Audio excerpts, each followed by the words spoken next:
Hello' students মই ৰিহান আৰু আজি লৈ আহিছোঁ তোমালোকৰ কাৰণে ক্লাছ 8 বিজ্ঞানৰ মানে ছায়েন্সৰ যি দুখন কিতাপ আছে পাৰ্ট 1 আৰু পাৰ্ট 2 তাৰে পাৰ্ট 1ৰ চেপ্টাৰ 6 নাম হ'ল বল আৰু চাপ আৰু ইংৰাজী মাধ্যমত যদি মই ক'ব যাওঁ ফ'ৰ্চ এণ্ড প্ৰেছাৰ। আজি এই পাৰ্টটোৰ মই তোমালোকক অনুশীলনী বা এক্সাৰচাইজৰ সকলোবোৰ পৰীক্ষাৰ কাৰণে ইম্পৰ্টেণ্ট প্ৰশ্নৰ উত্তৰ দিম আৰু চিন্তা নকৰিবা একেবাৰে সৰু সৰুকৈ সহজ সৰল ভাষাত লিখি আনিছোঁ, অসমীয়া আৰু ইংৰাজী দুইটা ভাষাতে লিখি আনিছোঁ মই। তোমালোকৰ যিবোৰ প্ৰশ্নৰ উত্তৰ ডাঙৰ হয় সেইবোৰৰ কাৰণে দুটা উত্তৰ লিখিছোঁ মই, এটা ডাঙৰ আৰু এটা সৰু, কাৰণ বহুতে কমেণ্ট কৰি থাকা দাদা সৰুকৈ লাগে, ডাঙৰকৈ দিলে কোৱা সৰুকৈ লাগে, কাৰণ তোমালোকৰ মুখস্থ নহয় বহুতৰে হয়, সেইকাৰণে মই সৰুকৈও লিখি আনিছোঁ ডাঙৰকৈও লিখি আনিছোঁ, কাৰণ কিছুমানক ডাঙৰকৈও লাগে। চ' ভিডিঅ'টো শেষলৈকে চাই থাকিবা, ঠিক আছে। বাকী মই তোমালোকক MCQ দিওঁ, অকল ছায়েন্সৰ বুলিয়ে নহয় সকলো ছাবজেক্টত য'ত তোমালোকৰ পৰীক্ষাত MCQ আহে সকলো ছাবজেক্টৰে দিওঁ আৰু মাজৰ কুৱেশ্যন দিওঁ, লগতে মই তোমালোকক অনলাইন টিউশ্যন কৰাওঁ মানে পঢ়াওঁ আৰু। চ' মোৰ পৰা যদি অনলাইন পঢ়িব মন আছে, MCQ নোটছ লাগে বা এই গোটেই এতিয়া যে এক্সাৰচাইজবোৰ প্ৰশ্নোত্তৰবোৰ দিম গোটেইবোৰ চেপ্টাৰৰ সেইবোৰ PDF নোটছ লাগে, ক'ৰ পৰা পাবা কেনেকৈ পাবা এই ভিডিঅ'ৰ মাজতে কৈ দিম, ভিডিঅ'টো শেষলৈকে চাই থাকিবা। এতিয়া আহা এক্সাৰচাইজ বা অনুশীলনীৰ প্ৰশ্নোত্তৰখিনি চাই লওঁ। 1 নম্বৰ আৰু 2 নম্বৰ ইয়াত তোমালোকৰ দুটা প্ৰশ্ন দিছে, এই দুটা প্ৰশ্নত তোমালোকক উদাহৰণ দিব দিছে, এক্সাম্পল দিব দিছে, ঠিক আছে। গতিকে এই দুটা প্ৰশ্ন সৰু সৰু হ'ব উত্তৰ দুটা, জাষ্ট তোমালোকক উদাহৰণ দিব দিছে আৰু পৰীক্ষাত যদি নাম্বাৰ আহে 1 বা 2 নম্বৰ আহিব এই দুটা প্ৰশ্নত, ঠিক আছে। পাৰ কুৱেশ্যন 1 বা 2 মাৰ্ক আহিব। চ' আহা চাই লওঁ, একেবাৰে ইজি হয় এইকেইটা কুৱেশ্যনৰ উত্তৰ। চোৱা 1 নম্বৰ কুৱেশ্যনটো হ'ল তোমালোকৰ বস্তুৰ গতিশীল অৱস্থাৰ পৰিৱৰ্তন ঘটাবলৈ ঠেলা বা টনা দুটা প্ৰক্ৰিয়াৰ উদাহৰণ দিয়া। এতিয়া উদাহৰণ দি দিছোঁ মই দুটা, চোৱা ঠেলা প্ৰক্ৰিয়াৰ দুটা উদাহৰণ দিছোঁ, চোৱা গাড়ী ঠেলা, দুৱাৰ ঠেলা, আৰু টনা প্ৰক্ৰিয়াৰ দুটা উদাহৰণ দিছোঁ, ৰছী টনা, খিৰিকী খোলা। এতিয়া যিহেতু এইটো সৰুৱে ইয়াতকৈ আৰু সৰু নকৰোঁ, ইয়াতকৈ আৰু সৰু উত্তৰ দিয়া নাই, সকলোৱে এই উত্তৰটোৱে লিখিবা, ঠিক আছে। 1 বা 2 যিমানে নহওক পাই যাবা আৰামছে। চেম কুৱেশ্যন ইংলিছ মিডিয়ামৰ কাৰণে এইটো, give 2 examples each of situations in which you push or pull to change the state of motion of objects. এতিয়া ইয়াৰ কাৰণেও তোমালোকে সকলোৱে এই উত্তৰটোৱে লিখিবা, ইয়াতকৈ সৰু নকৰিবা কাৰণ সৰু এইটো। আনচাৰ লিখিবা পুছ, পুছৰ উদাহৰণ কি, কিকিং এ বল, পুছিং এ ড'ৰ। পুলৰ উদাহৰণ কি, পুলিং এ ৰ'প আৰু অপেনিং এ উইণ্ড'। নেক্সট 2 নম্বৰ কুৱেশ্যন, বস্তুৰ আকৃতিৰ পৰিৱৰ্তন ঘটাবলৈ বল প্ৰয়োগৰ দুটা উদাহৰণ দিয়া। চ' উত্তৰ লিখিবা স্পঞ্জ চেপা আৰু ভিজা মাটি হেঁচা। কুৱেশ্যন নম্বৰ 2 এইটো ইংলিছ মিডিয়ামৰ কাৰণে, give 2 examples of situations in which applied force causes a change in the shape of an object. So' answer হ'ব এইটো squeezing a sponge, pressing clay. মই আগৰ ভিডিঅ'বোৰত ইংৰাজী কুৱেশ্যনবোৰ আৰু আনচাৰবোৰ পঢ়ি দিয়া নাছিলোঁ, কাৰণ নহ'লে ভিডিঅ'টো বহুত লং হৈ যায়, কিন্তু বহুতে মোক কমেণ্ট কৰি আছিলে যে পঢ়ি দিব লাগে, সেইকাৰণে মই এইটো ভিডিঅ' পৰা পঢ়ি দি আছোঁ। চ' এনেকৈয়ে তোমালোকৰ যদি কিবা ডিমাণ্ড থাকে, কিবা যদি লাগে মোৰ পৰা, তেন্তে কমেণ্ট কৰিবা, মই নিশ্চয় সেইবোৰ পঢ়োঁ আৰু তোমালোকৰ কাৰণে চলিউশ্যন আনিবলৈ চেষ্টা কৰোঁ। এতিয়া 2 নম্বৰ ইংলিছ মিডিয়ামক আনচাৰটো লিখি লোৱা। এতিয়া 3 নম্বৰ চাওঁ, 3 নম্বৰ তোমালোকৰ খালী ঠাই পূৰ কৰা, বা ইংলিছ মিডিয়ামত যদি কওঁ মই ফিল ইন দ্য ব্লেংকছ। এতিয়া ইয়াত চোৱা, কিতাপত চোৱা, ইয়াত যোনবোৰ খালী ঠাই দিয়া আছে এই খালী বাকচবোৰ বা খালী ঠাইবোৰ পূৰ কৰিব লাগিব আমি ইংলিছ মিডিয়ামৰ কাৰণেও, ঠিক আছে। এতিয়া মই দি আছোঁ, তোমালোকে পূৰ কৰি ল'বা, বহুত ইম্পৰ্টেণ্ট পৰীক্ষাৰ কাৰণে এই খালী ঠাই পূৰ কৰাকেইটা। A নম্বৰটোৰ খালী ঠাইত বহিব টানিব, B নম্বৰটোৰ খালী ঠাইত বহিব আকৰ্ষণ, তেনেকৈ C নম্বৰৰ খালী ঠাইত বহিব ঠেলিব বা টানিব, আৰু D নম্বৰৰ খালী ঠাইত বহিব বিকৰ্ষণ। ইংৰাজী মিডিয়ামৰ কাৰণে চোৱা 1 নম্বৰ A খালী ঠাই বহিব পুল, পিছত B খালী ঠাই বহিব এট্ৰেক্টছ, মই যে ডাঠ কালাৰ কৰি দিছোঁ সেইকেইটা আনচাৰবোৰ, ঠিক আছে। C খালী ঠাইত বহিব পুছ অৰ পুল, D খালী ঠাইত বহিব ৰিপেলছ, এইকেইটা অ'কে ধুনীয়াকৈ লিখি ল'বা। মই যে তোমালোকক এতিয়া 1 2 3 দিলোঁ, গোটেইকেইটা তোমালোকৰ পৰীক্ষাৰ কাৰণে ইম্পৰ্টেণ্ট আৰু গোটেইকেইটাতে 1 নহ'লে 2 এনেকৈ মাৰ্ক আহিব পৰীক্ষাত, ঠিক আছে। মেক্সিমাম চান্স আছে 1 মাৰ্ক আহা, কিন্তু 1 আৰু 2ত 2 মাৰ্কো আহিব পাৰে পৰীক্ষাত, ভালকৈ চাবা। এতিয়া 4 নম্বৰ কুৱেশ্যনটো চোৱা ইয়াত তোমালোকক কৈছে যে এজন ধনুৰ্ধাৰীয়ে মানে যোনে ধনু চলায় সেই ধনুৰ্ধাৰীয়ে তাৰ কাঁড়পাত যে সেই কাঁড়পাত তাৰ লক্ষ্যলৈ মাৰি দিলে এতিয়া এই চিটুৱেশ্যনটোৰ ওপৰত ভিত্তি কৰি এই শব্দকেইটা পেশীয় স্পৰ্শ অস্পৰ্শ মধ্যাকৰ্ষণ ঘৰ্ষণ আকৃতি আকৰ্ষণ এই শব্দকেইটা ব্যৱহাৰ কৰি এই খালী ঠাইবোৰ পূৰ কৰিব দিছে ইংলিছ মিডিয়ামতো সেম তেনেকুৱা এই চিটুৱেশ্যনটো ব্যৱহাৰ কৰি এই শব্দকেইটা লৈ পেলাই এই খালী ঠাই বা ব্লেংকছসমূহ ফিল কৰিব দিছে চ' আহা ফিল কৰিলোঁ আমি পৰীক্ষাত আহিব পাৰে এনেকুৱা প্ৰশ্ন ঠিক আছে আৰু সেয়ে আমি ফিল কৰিলোঁ আহা চোৱা প্ৰথমে মই অসমীয়া মিডিয়ামৰ কাৰণে দিছোঁ পিছত ইংলিছ মিডিয়ামৰ কাৰণে দি দিম মই এ নাম্বাৰ খালী ঠাইটোত বহিব আকৃতি ঠিক আছে আকৃতিৰ বি নাম্বাৰটোত বহিব তোমালোকৰ পেশীয় চি নাম্বাৰটোত বহিব স্পৰ্শ ঠিক আছে চি নাম্বাৰটোত বহিব স্পৰ্শ এতিয়া ডি নাম্বাৰটো চোৱা ডি নাম্বাৰত তোমালোকৰ দুটা খালী ঠাই আছে ঠিক আছে কিন্তু তোমালোকৰ কিছুমানৰ কিতাপত প্ৰিণ্টিং মিষ্টেক হৈ থাকিব পাৰে যেনেকৈ মোৰটোত হৈ আছে চোৱা অসমীয়া মিডিয়ামবোৰৰ কাৰণে ডি নাম্বাৰত এটা খালী ঠাই দিছে ইয়াত আৰু আগত আৰু এটা খালী ঠাই হ'লে হয় ঠিক আছে কিন্তু ইয়াত প্ৰিণ্টিং মিষ্টেক হ'ল চাগে দিয়া নাই কিন্তু ইংলিছ মিডিয়ামত চাব পাৰা তোমালোকে ডি নম্বৰত দুটা খালী ঠাই আছে এটা এইটো আৰু এটা এইটো চ' দুটা খালী ঠাই হ'ব ঠিক আছে প্ৰথমটোত বহিব মাধ্যাকৰ্ষণ ছেকেণ্ডটোত বহিব ঘৰ্ষণ ঠিক আছে এতিয়া 4 নম্বৰ ইংলিছ মিডিয়ামে কুৱেশ্যনটো তোমালোকে চাই ল'বা ডাইৰেক্ট মই আনচাৰবোৰ কৈ গৈ আছোঁ চ' প্ৰথম এ নাম্বাৰ ব্লেংকটোত শ্বেপ বহিব বি নাম্বাৰ ব্লেংকটোত মাস্কুলাৰ বহিব চি নাম্বাৰ ব্লেংকটোত কণ্টেক্ট বহিব আৰু ডি নাম্বাৰ ব্লেংক তোমালোকৰ দুটা আছে প্ৰথমটোত বহিব গ্ৰেভিটি আৰু দ্বিতীয়টোত বহিব ফ্ৰিকশ্যন ঠিক আছে চাই ধুনীয়াকৈ লিখি ল'বা এতিয়া নেক্সট চোৱা 5 number 6 number 7 number 8 number 9 number আৰু 10 নম্বৰ এইকেইটা কুৱেশ্যন প্ৰথমে 5 number A B C D এইকেইটা কৰিম আমি ঠিক আছে পিছত বাকীকেইটা কৰিম এতিয়া 5 number A B C D 6 number 7 number 8 number 9 number এই গোটেইকেইটা প্ৰশ্নৰ উত্তৰ অকণ ডাঙৰ ডাঙৰ হ'ব কাৰণ তোমালোকৰ এইবোৰত পৰীক্ষাত অকণ বেছি মাৰ্ক আহিব হয় চ' এই 5 6 7 8 9 এইকেইটাৰ কাৰণে মই দুটা উত্তৰ লিখিছোঁ কেইটা উত্তৰ লিখিছোঁ দুটা এটা ডাঙৰ আৰু এটা সৰু তোমালোকে ইয়াতে চাব পাৰিবা এয়া চোৱা 5 নম্বৰ এটোৰ কাৰণে ঠিক আছে এ কুৱেশ্যনটোৰ কাৰণে দুটা উত্তৰ লিখিছোঁ এটা এইটো ডাঙৰ উত্তৰ আৰু এটা হালধীয়া কালাৰ এইটো সৰু উত্তৰ এনেকৈ বাকীবোৰৰ কাৰণেও একেবাৰে 9লৈকে মই দুটা উত্তৰ লিখিছোঁ যাক যোনটো লাগে লিখি ল'বা ডাঙৰ লাগিলে ডাঙৰটো লিখি ল'বা সৰু লাগিলে সৰুটো লিখি ল'বা কিন্তু মই এটা ডিছক্লেমাৰ দি দিওঁ এটা ৱাৰ্ণিং দি দিওঁ যে যদি পৰীক্ষাত 2 মাৰ্ক আহে এটা কুৱেশ্যনত যেনেকৈ 5A-টোত ধৰা 2 মাৰ্ক আহিলে বিটোত 2 মাৰ্ক আহিলে এনেকৈ যদি 2 মাৰ্ক আহে তেতিয়াহ'লে সৰুটো লিখা বা ডাঙৰটো লিখা কথা নাই 2 মাৰ্ক পাই যাবা 3 মাৰ্ক আহিলেও পোৱা চান্স আছে সৰুটো লিখিলেও কিন্তু যদি 4 বা 5 আহে ঠিক আছে তেতিয়া সৰুটো লিখিলে পাবও পাৰা ফুল মাৰ্ক নাপাবও পাৰা কাৰণ বাইদেউ বা ছাৰৰ ওপৰত ডিপেণ্ড কৰিব বাকী ডাঙৰটো লিখিলে পাবা যে গেৰাণ্টিটো মোৰ ঠিক আছে কিন্তু সৰুটো লিখিলে পাবও পাৰা ফুল মাৰ্ক নাপাবও পাৰা 2 মাৰ্ক আহিলে পাই যাবা সৰুটো লিখিলেও কিন্তু 3 বা 4 মাৰ্ক আহিলে অকণমান দিগদাৰ হ'ব পাৰে চ' ভাবি ল'বা তোমালোকে ভাবি পেলাই চোৱা যোনটো ভাল লাগে লিখা আৰু মই কৈ দিলোঁ কোনটো লিখিলে কেনেকুৱা হয় চ' লিখিবা এতিয়া 5 নম্বৰ আমাক কি কৈছে 5 নম্বৰ কৈছে যে আমাক এই তলত এ বি চি ডি কেইটামান চিটুৱেশ্যন দিয়া হৈছে আৰু প্ৰত্যেকটো চিটুৱেশ্যনত আমাৰ কাৰ ওপৰত কোনে বল প্ৰয়োগ কৰিছে আৰু বল প্ৰয়োগ কৰাৰ পিছত কি তোমালোকৰ পৰিণতি হৈছে সেইবোৰ লিখিব দিছে ঠিক আছে এতিয়া প্ৰথম চিটুৱেশ্যনটো অসমীয়া মিডিয়ামৰ কাৰণে এইটো ফাৰ্ষ্টে মই এটা কাম কৰোঁ 5 number A B C D অসমীয়া মিডিয়ামত দি দিওঁ পিছত ইংলিছ মিডিয়ামৰ কাৰণে দিম ঠিক আছে চ' 5 নম্বৰ এটো চোৱা অসমীয়া মিডিয়ামে ৰস উলিয়াবলৈ হাতৰ আঙুলিৰে এটুকুৰা নেমু চেপি ধৰা এতিয়া এই চিটুৱেশ্যনটোত তোমালোকৰ চোৱা কোনটো বস্তুৰ ওপৰত বল প্ৰয়োগ কৰা হৈছে কিহে বল প্ৰয়োগ কৰিছে সেয়া লিখিব লাগিব আমি আৰু পিছত কি হ'ল অৱস্থাটো ফলটো কি হ'ল ঠিক আছে ৰিজাল্টটো কি ওলালে সেইটো লিখিব লাগিব চ' ডাঙৰ উত্তৰটো প্ৰথমে যাক লাগে লিখি লোৱা পিছত মই এই সৰু হালধীয়া উত্তৰটো দি দিম ডাঙৰ উত্তৰটো বহি দিছোঁ চোৱা যেতিয়া আমি নেমু এটুকুৰা হাতৰ আঙুলিৰে চেপি ধৰোঁ তেতিয়া আমাৰ হাতৰ আঙুলিবোৰ হৈছে বল প্ৰয়োগ কৰা কাৰক আৰু নেমু টুকুৰা হৈছে বল প্ৰযুক্ত হোৱা বস্তু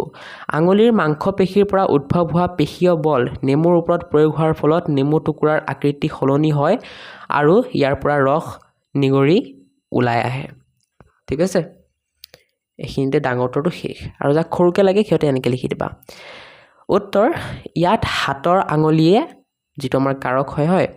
নেমুটো কি হয় বল প্ৰয়োগ মানে এনেকুৱা বস্তু যেটোৰ ওপৰত আমি বল প্ৰয়োগ কৰিছো ওপৰত পেশীয় বল দিয়ে বলৰ পৰিণতি হিচাপে নেমুৰ আকৃতি সলনি হৈ ৰস ওলাই আহে আৰু লাষ্টত আমি লাষ্টৰ লাইনটোত কি লিখি দিছো ৰিজাল্টটো লিখি দিছো কি হয় ঠিক আছে তেনেকৈ বি নম্বৰ টুথপেষ্ট টিউবৰ পৰা পেষ্ট উলিওৱা এটো কাৰণে ডাঙৰটো এটো চাই লিখি ল যাক লাগে টুথপেষ্টৰ টিউবৰ পৰা পেষ্ট উলিওৱাৰ সময়ত আমাৰ হাতৰ আঙুলিবোৰ হৈছে বল প্ৰয়োগ কৰা কাৰক আৰু টুথপেষ্টৰ টিউবটো হৈছে বল প্ৰযুক্ত হোৱা বস্তু হাতৰ পেশীয়ে বল টিউবটোৰ ওপৰত প্ৰয়োগ কৰাৰ ফলত টিউবটোৰ আকাৰ আৰু আকৃতি সলনি হয় এই হেঁচা আৰু আকৃতিৰ পৰিৱৰ্তনৰ পৰিণতিত পেষ্টখিনি টিউবৰ মুখেনো ওলাই আহে ঠিক আছে মুখেনো ওলাই আহে বা মুখখনেৰে ওলাই আহে দিলে হ'ল এটা কাম কৰিবা মুখখনেৰে দিবা তেতিয়া বেছি ভাল হ'ব মই কৈ দিছো ৰবা ওকে হৈ গ'ল চোৱা মই মুখখনেৰে ওলাই আহে এটো কৰি দিলো ঠিক আছে এনেকৈ লিখি দিবা বাকি যাক খৰুকে লাগে সিহঁতে এনেকৈ লিখিবা উত্তৰটো ইয়াত হাতৰ আঙুলিয়ে কাৰক পেষ্টৰ টিউবৰ বস্তু ওপৰত চাপ দিয়ে ইয়াৰ ফলত টিউবৰ আকৃতি সলনি হয় আৰু ভিতৰৰ পেষ্ট ওলাই আহে এতিয়া নেক্সট সি নম্বৰ কোৱেশ্চনটো এটো বেৰৰ হাকুটাৰ পৰা উলুমাই থোৱা স্প্ৰিং এডালৰ আনটো মূৰত গধুৰ ভাৰ এটা উলুমাই ৰখা হৈছে এতিয়া প্ৰথমে ডাঙৰটো পঢ়ি দিছো মই এটো কাৰণে পিছত সৰুটো পঢ়ি দিম স্প্ৰিংডালৰ তলৰ মূৰত উলুমাই ৰখা গধুৰ ভৰটো বা পৃথিৱীৰ মাধ্যাকৰ্ষণ বল হৈছে বল প্ৰয়োগ কৰা কাৰক আৰু স্প্ৰিংডাল হৈছে বল প্ৰযুক্ত হোৱা বস্তু উলুমাই থোৱা গধুৰ ভাৰটোৰ নিৰ্দিষ্ট ওজনৰ বাবে স্প্ৰিংডালক এক নিম্নগামী টনা বল সৃষ্টি হয় স্প্ৰিংডালত এক নিম্নগামী টনা বল সৃষ্টি হয় ইয়াৰ পৰিণতি হিচাপে স্প্ৰিংডাল তললৈ সম্প্ৰসাৰিত হয় বা ইয়াৰ দৈৰ্ঘ্য বৃদ্ধি পায় আকৃতিৰ পৰিৱৰ্তন ঘটে এতিয়া যাক খৰুকে লাগে সিহঁতে এনেকৈ লিখিবা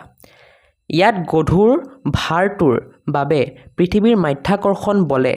যেটো কাৰক হয় স্প্ৰিংডাল কি হয় বস্তু হয় ওপৰত বল দিয়ে ফলত স্প্ৰিংডাল তললৈ টানি দীঘল হৈ পৰে বা তললৈ টান খাই দীঘল হৈ পৰে লিখিলে হ'ল আৰু নেক্সট ডি নম্বৰটো চোৱা ডি নম্বৰ প্ৰশ্নটো এটো নিৰ্দিষ্ট উচ্চতাত প্ৰতিস্থাপিত দণ্ড এডাল অতিক্ৰম কৰিবলৈ খেলুৱৈ এজনে জপিওৱা এতিয়া এই সিচুৱেচনটোৰ ওপৰত ভিত্তি কৰি উত্তৰ কেনেকুৱা হ'ব চাই লোৱা প্ৰথমে ডাঙৰটো চাই লোৱা পিছত সৰুটো চাবা ঠিক আছে ডাঙৰটো এনেকৈ লিখিবা খেলুৱৈজনৰ ভৰিৰ মাংসপেশী হৈছে বল প্ৰয়োগ কৰা কাৰক আৰু খেলুৱৈজনৰ নিজৰ শৰীৰটো হৈছে বল প্ৰযুক্ত হোৱা বস্তু জপিওৱাৰ মুহূৰ্তত খেলুৱৈজনৰ ভৰিয়ে মাটিৰ ওপৰত প্ৰতিক্ৰিয়াশীল পেশীয় বল প্ৰয়োগ কৰে ইয়াৰ পৰিণতি হিচাপে খেলুৱৈজনৰ শৰীৰটো স্থিৰ অৱস্থাৰ পৰা ঊৰ্ধ্বমুখী এইখিনিলৈকে লিখা হোৱাৰ পিছত এই দুই লাইন লিখি দিবা গতিপ্ৰাপ্ত হয় আৰু তেওঁ উচ্চতাত থকা দণ্ডডাল অতিক্ৰম কৰিবলৈ সক্ষম হয় যাক খৰুকে লাগে সিহঁতে এনেকৈ লিখি দিবা সিম্পল ইয়াত খেলুৱৈজনৰ ভৰিৰ পেশীয়ে যেটো কাৰক হয় নিজৰ শৰীৰৰ যেটো বস্তু হয় ওপৰত বল দিয়ে ফলত তেওঁৰ শৰীৰটো ওপৰলৈ গতি কৰি জাপ মাৰি দণ্ডডাল পাৰ হৈ যায় ঠিক আছে ইংলিছ মিডিয়ামত চাই লোৱা এতিয়া 5 নম্বৰ কোৱেশ্চনটো এটো In the following situations, identify the agent exerting the force and the object on which it acts. State the effect of the force in each case. Catch case হৈ আছে ঠিক আছে এটো each case হ'ব এটো C নহয় E হ'ব মই কৈ দিছো বাৰু ঠিক হৈ যায় মাজে মাজে টাইপিং মিস্টেক কাৰণ ইমানবোৰ লিখিব লাগে না সো অকমান ইগনোৰ কৰিবা এইবোৰ ঠিক আছে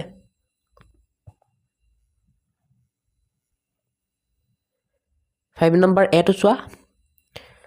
Squeezing a piece of lemon between the fingers to extract its juice.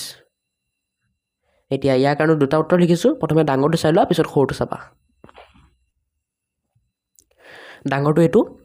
When we squeeze a piece of lemon with our fingers are the agents applying force and the piece of lemon is the object on which force is applied. Due to the muscular force generated by the finger muscles being applied on the lemon,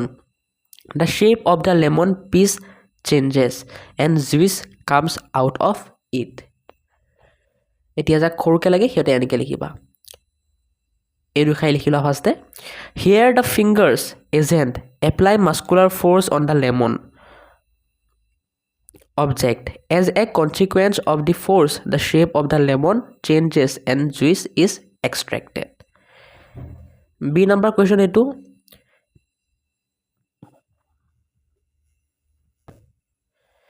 ইয়াত কৈছে তোমালোকক taking out paste from a toothpaste tube এটি এই সিচুৱেচনটোৰ ওপৰত তোমালোকে কি কবা চোৱা প্ৰথমে ডাঙৰ উত্তৰটো ডাঙৰ আনসাৰটো এটো লিখি লবা আৰু এটো সৰু আনসাৰটো ঠিক আছে প্ৰথমে ডাঙৰ আনসাৰটো পঢ়ি দিছো মই পিছত সৰুটো দেখাই দিম While taking toothpaste out of the tube, our fingers are the agents applying force, and the toothpaste tube is the object on which force is applied. When muscular force from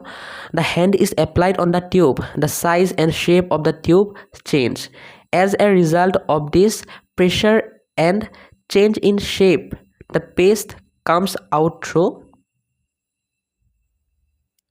the mouth of the tube. আৰু যা খৰকে লাগে হিয়তে এনেকে লিখিবা answer here the fingers agent apply pressure on the toothpaste tube object as a result the shape of the tube changes and the paste inside comes out. Next, C number question. A load suspended from a spring while each other end is on a hook fixed to a wall. So etu karone prothome dango answer to sailo pisot khoru dekhai dim. Dango answer to etu the heavy weight hung from the lower end of the spring or the gravitational force of the earth is the agent applying force and the spring is the object on which force is applied. Due to the specific weight of the hanging heavy object, a downward pulling force is created on the spring.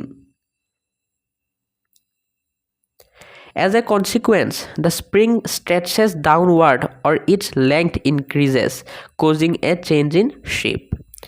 Our whole answer to etu. Here, due to the heavy weight, the earth's gravitational force agent applies force on the spring object. As a result, the spring is pulled downward and becomes elongated. Question number D. An athlete making a high jump to clear the bar at a certain height. Ite ya karone prothome dango answer to sailwa. The muscles of the athlete's legs are the agents applying force, and the athlete's own body is the object on which force is applied. At the moment of jumping, the athlete's feet apply a reactive muscular force on the ground. As a consequence, the athlete's body gains an upward motion from a stationary state and he is able to clear the bar placed at a height. Jak khoruke lage hiyote enike likhiba. Answer: here the muscles of the athlete's legs agent apply force on his own body object. As a result, his body moves upward and he jumps over the bar. ভিডিওটোৰ মাজতে কৈ দিছো কেনেকৈ মোৰ পৰা online পঢ়িব পাৰিবা ইয়াৰ কাৰণে এই ভিডিওৰ ডেসক্ৰিপচনটো খুলি লবা আৰু তাত থকা প্ৰথম লিংকটোত ক্লিক কৰি your ZYZ Assam নামৰ মোৰ ইনষ্টাগ্ৰাম একাউণ্টটো ফলো কৰি দিবা আৰু যি প্ৰশ্ন বা ডাউট থাকে তাত মোক খুদিবা মই নিশ্চয় ৰিপ্লাই দিম নেক্সট এপ লিংকটোত ক্লিক কৰি মোৰ এপ সহায়ক লাৰ্নিং হাব ডাউনলোড কৰি লবা আৰু সেই এপটো কেনেকৈ ডাউনলোড কৰিব লাগে কেনেকৈ ইউজ কৰিব লাগে কেনেকৈ কোৰ্স ল'ব লাগে কেনেকৈ অনলাইন টিউচন কৰিবা সকলো মই এই এপ টিউটোৰিয়েল নামৰ ভিডিওটোত বুজাই দিছো ক্লিক কৰি ভিডিওটো চাই পেলাই বুজি লবা কোনোবা যদি ৰিয়েলি কোৰ্স ল'বলৈ ইন্টাৰেষ্টেড আছা তেন্তে সেই কোৰ্সবোৰত মই কি পঢ়াম কি নপঢ়াম কেনেকৈ পঢ়াম কেতিয়া পঢ়াম সকলো ডিটেইলছ মই ইয়াত দি থম গৈ চাব পাৰিবা যেনে মই ইংৰাজী কাৰণে কোৰ্স লঞ্চ কৰিছো আৰু তাৰ কাৰণে সেই সকলো কোৰ্সৰ ডিটেইলছৰ এটা ভিডিও বনাইছো এই ভিডিওটোত ক্লিক কৰি চাব পাৰিবা বাকিবোৰৰ কাৰণে দিয়া নাই মানে বাকিবোৰ কোৰ্স লঞ্চ কৰা নাই বাকিবোৰৰ কোৰ্স লঞ্চ কৰিলে ইয়াত ডিটেইল ভিডিওবোৰ দি দিম মই চাব পাৰিবা ঠিক আছে তোমালোকে যদি এনি প্ৰবলেম পোৱা কোৰ্স ল'বৰ কাৰণে বা এপটোত এনি প্ৰবলেম পোৱা মোক এই ইনষ্টাগ্ৰাম একাউণ্টত মেছেজ কৰিবা মই নিশ্চয় ৰিপ্লাই দিম আৰু তোমালোকৰ যোন ষ্টুডেণ্টে কোৰ্স ল'বা তাৰ ভিতৰত কিছুমান লাকি ষ্টুডেণ্টছক মই নিজেই ফোন কৰিম আৰু কিছুমান গিফ্ট দিম যেনে মোবাইল ফোন ল্যাপটপ এনেকুৱা কিছুমান গিফ্ট দিম সো তোমালোকে লাকি হ'ব পাৰা গতিকে কোৰ্স লঞ্চ কৰিলে কোৰ্সখিনি ল'বা আৰু চিন্তা নকৰিবা কোৰ্সখিনি একেবাৰে মিনিমাম প্ৰাইস ৰাখিম মই একেবাৰে মিনিমাম যেনেকৈ এবছৰত 600 টকা বা 700 টকা বা 500 টকা তেনেকুৱা ঠিক আছে আৰু কিছুমান ষ্টুডেণ্টে যদি সেইখিনি পইচাও এফৰ্ড কৰিব নোৱাৰা তেতিয়া মই ইউটিউবত যি ফ্ৰী ভিডিঅ' বনাই থৈছোঁ তোমালোকৰ ক্লাছৰ সেইবোৰ চাব পৰা সেইবোৰ লিংক এনেকৈ দিয়া থাকিব চাব পৰা গৈ পেলাই নেক্সট অকণ তলত যাবা তেতিয়া দেখা পাবা মাই ছ'চিয়েল মিডিয়া লিংকছ বুলি দি মোৰ ইনষ্টাগ্ৰাম হোৱাটছআপ ফেচবুক এইবোৰৰ লিংক দি আছে সেইবোৰত গৈ পেলাই মোক ফ'ল' কৰি দিবা ঠিক আছে এতিয়া নেক্সট 6 নম্বৰ কুৱেশ্যনটো চোৱা কি কৈছে আমাক কমাৰে উত্তপ্ত লুৰ টুকুৰা হাতুৰিৰে পিটি সজুলি তৈয়াৰ কৰে হাতুৰিৰে মৰিয়াওতে বলে কেনেকৈ লুৰ টুকুৰাৰ ওপৰত ক্ৰিয়া কৰে এতিয়া ইয়াৰ কাৰণে দুটা উত্তৰ লিখিছোঁ প্ৰথমে ডাঙৰটো চাই লোৱা পিছত মই সৰুটো দেখাই দিম ডাঙৰ উত্তৰটো এইটো কমাৰে যেতিয়া উত্তপ্ত লুৰ টুকুৰা এটা হাতুৰিৰে মৰিয়ায় তেতিয়া কমাৰজনৰ হাতৰ মাংসপেশীৰ পৰা হাতুৰিৰ জৰিয়তে পেশীয় বল লুৰ টুকুৰাটোৰ ওপৰত প্ৰযুক্ত হয় লুটো গৰম হৈ থকাৰ বাবে ই কোমল হৈ থাকে হাতুৰিৰ সঘনে পৰা বলৰ হেঁচাই লুৰ ভিতৰৰ অণুবোৰৰ স্থান সলনি কৰায় যাৰ ফলত লুৰ টুকুৰাটো সম্প্ৰসাৰিত হয় আৰু ইয়াৰ গতি আৰু আকৃতিৰ পৰিৱৰ্তন ঘটে এনেদৰে পেশীয় বল প্ৰয়োগ কৰি কমাৰে লুৰ টুকুৰাটোক নিজৰ প্ৰয়োজন অনুসৰি দা কটাৰী বা কোৰ আদি সঁজুলিলৈ ৰূপান্তৰিত কৰে যাক সৰুকৈ লাগে সিহঁতে এই উত্তৰটো এনেকৈ লিখিবা কমাৰে হাতুৰিৰে মৰিয়াওতে পেশীয় বল লুৰ ওপৰত ক্ৰিয়া কৰে গৰম হৈ কোমল হৈ থকা লু ডোখৰে এই বলৰ বাবে নিজৰ আকৃতি সলনি কৰে আৰু নতুন সঁজুলিলৈ সলনি হয় নেক্সট 6 নম্বৰ ইংলিছ মিডিয়ামৰ কুৱেশ্যনটো এইটো a blacksmith hammers a hot piece of iron while making a tool how does the force due to hammering affect the piece of iron এতিয়া প্ৰথমে ডাঙৰ আনচাৰটো চাই লোৱা পিছত সৰুটো চাবা ডাঙৰ আনচাৰটো এইটো when a blacksmith hammers a hot piece of iron they exert muscular force transferred through the heavy hammer onto the iron because iron becomes malleable and soft when heated the energy and mechanical force from the hammer blows cause the iron particles to shift the primary effect of this force is a change in the shape and dimension of the iron piece, allowing it to be flattened or molded into desired tool shapes like axes, blades, or spades. Horu answer to yar etu. The blacksmith uses muscular force through the hammer on the hot iron. Because the hot iron is soft, this force changes its shapes so it can be molded into different tools. এতিয়া 7 number কুৱেশ্যনটো চোৱা ফুলোৱা balloon এটা সাংশ্লেষিক কাপোৰ এটুকুৰাৰে ঘঁহি লৈ বেৰত হেঁচি ধৰা হ'ল দেখা গ'ল যে বেলুনটো বেৰত লাগি ধৰিছে বেলুন আৰু বেৰখনৰ মাজৰ আকৰ্ষণত কি বলে ভূমিকা লৈছে এতিয়া এই কুৱেশ্যনটোৰ কাৰণেও দুটা উত্তৰ লিখিছোঁ প্ৰথমে ডাঙৰ উত্তৰটো চাই ল'ম পিছত সৰুটো চাম ডাঙৰ উত্তৰটো ফুলোৱা বেলুন এটা যেতিয়া সাংশ্লেষিক কাপোৰেৰে ঘঁহা হয় তেতিয়া ঘৰ্ষণৰ ফলত বেলুনটোৱে স্থিতি বৈদ্যুতিক আধান লাভ কৰে আৰু ই এক আধানযুক্ত বস্তুলৈ পৰিণত হয় বিজ্ঞানৰ নিয়ম অনুসাৰে এটা আধানযুক্ত বস্তুৱে আন এক আধানহীন বা বিপৰীত আধানযুক্ত বস্তুৰ ওপৰত প্ৰয়োগ কৰা বলক স্থিতি বৈদ্যুতিক বল বোলে সেয়ে আধানযুক্ত বেলুনটো বেৰৰ ওচৰলৈ আনি হেঁচি ধৰিলে বেলুন আৰু বেৰৰ মাজত এই অস্পৰ্শ স্থিতি বৈদ্যুতিক বলে ক্ৰিয়া কৰে আৰু বেলুনটোক বেৰত লাগি ধৰাত সহায় কৰে ইয়াৰে সৰু উত্তৰটো এইটো কাপোৰেৰে ঘঁহাৰ বাবে বেলুনটোত স্থিতি বৈদ্যুতিক আধানৰ সৃষ্টি হৈছে যিয়ে স্থিতি বৈদ্যুতিক বলৰ দ্বাৰা বেলুনটো বেৰত লাগি ধৰাত সহায় কৰিছে 7 নম্বৰ কুৱেশ্যনটো ইংলিছ মিডিয়ামৰ কাৰণে এইটো An inflated balloon was pressed against a wall after it has been rubbed with a piece of synthetic cloth. It was found that the balloon sticks to the wall. What force might be responsible for the attraction between the balloon and the wall?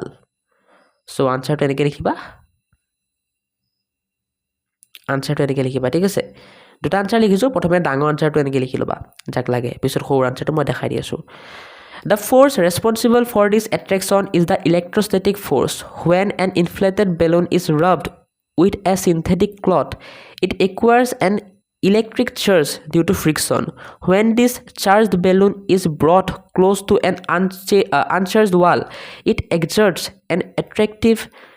non-contact force on the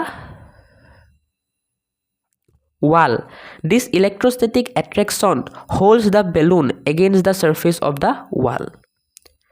Horu answer to etu. The force responsible is the electrostatic force. Rubbing the balloon gives it an electric charge which makes it attract and stick to the wall. Next, 8 number question. Matir pora কিছু ওপৰত হাতেৰে দাঙি ধৰি থকা অৱস্থাত পানীপূৰ্ণ বাল্টি এটাত ক্ৰিয়াশীল বলবোৰ চিনাক্ত কৰা বাল্টিটোৰ ওপৰত ক্ৰিয়া কৰা বলসমূহে কিয় ইয়াৰ গতি অৱস্থাৰ পৰিৱৰ্তন ঘটাব পৰা নাই আলোচনা কৰা ইয়াৰ কাৰণে দুটা উত্তৰ লিখিছো প্ৰথমে আমি ডাঙৰটো চাই লওঁ পিছত সৰু চাম মাটিৰ পৰা কিছু ওপৰত হাতেৰে ধৰি ৰখা পানীপূৰ্ণ বাল্টি এটাৰ ওপৰত মূলতঃ দুটা বিপৰীতমুখী বলে ক্ৰিয়া কৰি থাকে প্ৰথমটো কি আমাৰ হাত আৰু বাহুৰ পেশীৰ দ্বাৰা ওপৰলৈ প্ৰয়োগ কৰা ঊৰ্ধ্বমুখী পেশীয় বল দ্বিতীয় বলটো হৈছে পৃথিৱীৰ কেন্দ্ৰৰ ফালে বাল্টিটোক তললৈ টানি থকা নিম্নগামী মধ্যাকৰ্ষণ বল এটা চোৱা নেক্সট বাল্টিটো স্থিৰ অৱস্থাত ধৰি ৰাখিবলৈ আমাৰ পেশীয়ে প্ৰয়োগ কৰা ঊৰ্ধ্বমুখী বলৰ মান পৃথিৱীৰ মধ্যাকৰ্ষণ বলৰ সমতুল্য আৰু বিপৰীতমুখী হয় ফলস্বৰূপে বাল্টিটোৰ ওপৰত ক্ৰিয়া কৰা লব্ধ বা মুঠ বলৰ মান শূন্য হৈ পৰে লব্ধ বল শূন্য হোৱাৰ বাবে বাল্টিটোৰ গতিশীল অৱস্থাৰ কোনো পৰিৱৰ্তন নঘটে আৰু ই একে ঠাইতে স্থিৰ হৈ থাকে সৰু আনসাৰটো বা সৰু উত্তৰটো এটো বাল্টিটোৰ ওপৰত আমাৰ হাতৰ পেশীয় বল ওপৰলৈ আৰু পৃথিৱীৰ মধ্যাকৰ্ষণ বল তললৈ ক্ৰিয়া কৰে এই দুয়োটা বলৰ পৰিমাণ সমান আৰু বিপৰীত হোৱাৰ বাবে মুঠ বল শূন্য হয় সেয়ে বাল্টিটো লৰচৰ নকৰি স্থিৰ হৈ থাকে 8 number English medium question to etu name the forces acting on a plastic bucket containing water held above ground level in your hand discuss why the forces acting on the bucket do not bring a change in its state of motion প্ৰথমে ডাঙৰ আনসাৰটো পঢ়ি দিছো পিছত সৰু আনসাৰটো পঢ়ি দিম 8 number English medium ডাঙৰ আনসাৰটো এটো there are two primary vertical forces acting on the plastic bucket number 1 upward muscular force exerted by the arm hand holding the handle number 2 downward gravitational force exerted by earth pulling the combined weight of the bucket and water downwards etia why the state of motion does not change answer about the upward muscular force applied by the hand is equal in magnitude and opposite in direction to the downward gravitational force acting on the bucket as a result these two balanced forces cancel each other out making the net resultant force on the bucket zero because the net force is zero the bucket remains in a static equilibrium position and its state of motion does not change সৰু আনসাৰটো এটো the forces acting on the bucket are muscular force pulling up and gravitational force pulling down because both forces are equal in size and pull in opposite direction they cancel each other out the net force is zero so the bucket stays still next 9 number question কক্ষপথত স্থাপনৰ বাবে rocket এটা ওপৰলৈ নিক্ষেপণ কৰা হৈছে নিক্ষেপস্থলী এৰাৰ 5 মুহূৰ্ততে ৰকেটৰ ওপৰত ক্ৰিয়া কৰা বল দুবিধৰ নাম লিখা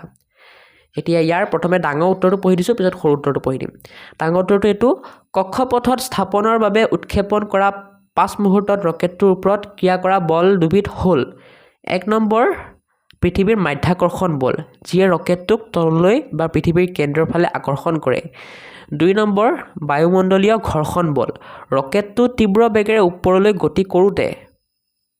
বায়ুমণ্ডলৰ বায়ুৰ কণাবোৰে ইয়াত গতিৰ বিপৰীত দিশত প্ৰয়োগ কৰা প্ৰতিৰোধ বা ঘৰ্ষণ বল যাক খৰুকে লাগে উত্তৰটো হিয়তে এনেকৈ লিখিবা মধ্যাকৰ্ষণ বল আৰু বায়ুৰ ঘৰ্ষণ বল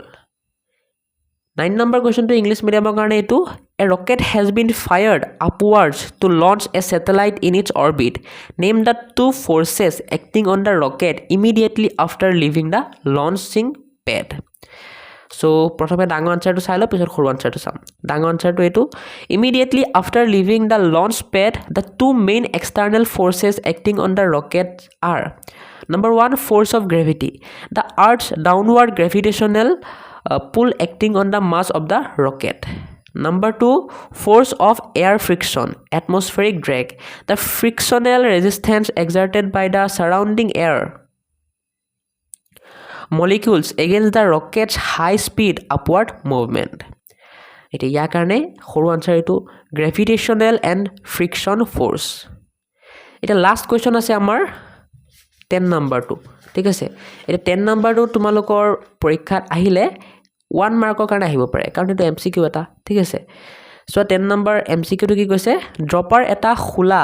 মূৰটো পানীত ডুবাই ৰাখি ইয়াৰ বাল্বটো চেপি ধৰিলে ভিতৰৰ বায়ুখিনি বুটবুট আকাৰে ওলাই যোৱা দেখা যায় আনহাতে বাল্বৰ ওপৰৰ চাপ নাইকিয়া কৰিলে ভিতৰৰ পানী সোমাই আহে ড্ৰপাৰৰ ভিতৰলৈ পানী সোমাই যোৱাৰ কাৰণ হৈছে